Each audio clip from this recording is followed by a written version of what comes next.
ఆ నాయకుడి పేరు తెలియని జన సైనికులు ఉండరు. పవన్ అంటే ఆయనకు పంచప్రాణాలు. ఎప్పుడూ పవన్ పక్కనే కనిపించే ఆ నాయకుడు ఏ పదవి ఆశించకుండా జనసేన కోసం పనిచేస్తున్నారు. జనసేన స్థాపనకు ముందు నుంచే పవన్తో ఉంటూ నిబద్ధతతో పనిచేస్తున్న ఆ నాయకుడికి కూటమి సర్కారు వస్తే కీలక పదవి దక్కనుందా?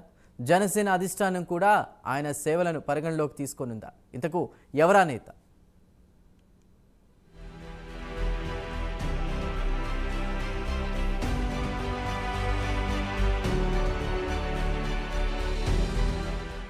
షేక్ రియాజ్.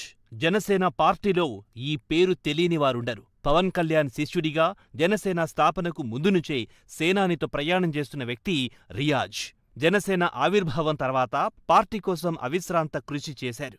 ఒక్క ప్రకాశం జిల్లాలోనే కాకుండా రాష్ట్ర వ్యాప్తంగా ఉన్న జనసేన కార్యకర్తలను, నాయకులను కలవడం, వారికి సలహాలు, సూచనలిస్తూ క్షేత్రస్థాయిలో పార్టీని బలోపేతం చేసే దిశగా అడుగులు వేశారు. మనస్ఫూర్తిగా జనసేన కోసం పనిచేసిన నాయకుల్లో రియాజ్ ముందు వరుసలో ఉంటారు. ఈ ఎన్నికల్లో కూడా జనసేన నుంచి రియాజ్ పోటీ చేస్తారని అందరూ భావించారు. అయితే అనూహ్యంగా పొత్తుల్లో టికెట్ టీడీపీకి వెళ్లడంతో రియాజ్కు పోటీ చేసే అవకాశం రాలేదు. అయితే ఎక్కడా చిన్నపాటి అసంతృప్తి చూపకుండా కూటమి అభ్యర్థి గెలుపు కోసం కృషి చేశారు రియాజ్.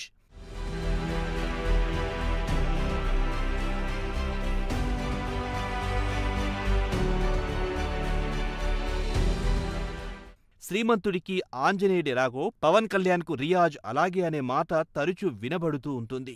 పవన్ అంటే రియాజ్కు పంచ ప్రాణాలు. అందుకే ఏ రోజు పదవి ఆశించకుండా జనసేన కోసం పనిచేస్తున్నారు. టికెట్ రాకపోయినా పార్టీయే దైవం అన్నట్లుగా నిబద్ధతతో పనిచేస్తున్న రియాజ్కు కూటమి సర్కారొస్తే కీలక పదవి దక్కనుందా? జనసేన అధిష్టానం కూడా ఆయన సేవలను పరిగణలోకి తీసుకోనుందా? తన అనుంగ శిష్యుడికి సేనాని ఏ పదవి కట్టబెట్టబోతున్నారు అన్న ప్రసంగాలు అందరిలోనూ ఆసక్తి పెంచుతున్నాయి.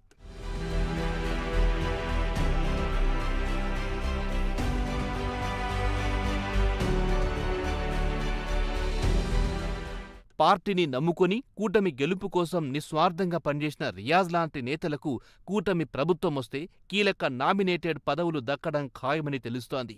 పవన్ కళ్యాణ్ కూడా పార్టీని నమ్ముకున్న నేతలకు పొత్తులో భాగంగా టికెట్ త్యాగం చేసిన వారికి నామినేటెడ్ పదవుల్లో పెద్దపీట వేయబోతున్నట్లుగా తెలుస్తోంది. అయితే రియాజ్ ఏ పదవులను ఆశించని నాయకుడు అయినప్పటికీ రియాజ్ లాంటి నిబద్ధతతో పనిచేసే వారిని కీలక పదవుల్లో నామినేట్ చేస్తే నమ్మిన బంటుల్లా పనిచేస్తారని, అధికార దుర్వినియోగం జరగదని జన సైనికుల నుంచి వినిపిస్తున్న మాట.